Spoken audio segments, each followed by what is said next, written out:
ഇന്നത്തെ അറിയിപ്പുകൾ.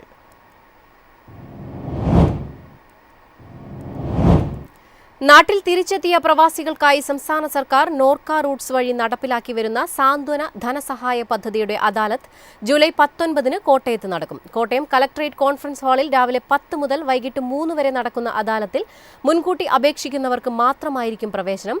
താൽപര്യമുള്ളവർ www.norcaroots.org website സന്ദർശിച്ച് ജൂലൈ 17 മുൻപായി അപേക്ഷ നൽകേണ്ടതാണ്. സംസ്ഥാനത്തെ എഞ്ചിനീയറിംഗ് കോഴ്സുകളിലേക്ക് 2025-26 അധ്യയന വർഷത്തെ കേന്ദ്രീകൃത അലോട്ട്മെന്റ് നടപടികൾ ആരംഭിച്ചു. ഈ ഘട്ടത്തിൽ വിദ്യാർത്ഥികൾക്ക് വിവിധ എഞ്ചിനീയറിംഗ് കോഴ്സുകളിലേക്ക് ഓൺലൈൻ ഓപ്ഷനുകൾ സമർപ്പിക്കാം. സർക്കാർ എയ്ഡഡ്, സ്വയംഭരണ എയ്ഡഡ്, സർക്കാർ ഈസ്റ്റ് ഷെയറിംഗ്, സ്വകാര്യ സ്വാശ്രയ സ്വയംഭരണ എഞ്ചിനീയറിംഗ് കോളേജുകളിലേക്കാണ് ഈ ഘട്ടത്തിൽ ഓപ്ഷനുകൾ ക്ഷണിച്ചത്. 2025-26 എഞ്ചിനീയറിംഗ് കോഴ്സുകളിലേക്കുള്ള പ്രവേശനത്തിനായി യോഗ്യത നേടിയ വിദ്യാർത്ഥികൾക്ക് ജൂലൈ 16 രാവിലെ 11 മണി വരെ www.cee.kerala.gov.in ഓൺലൈനായി ഓപ്ഷനുകൾ രജിസ്റ്റർ ചെയ്യാം.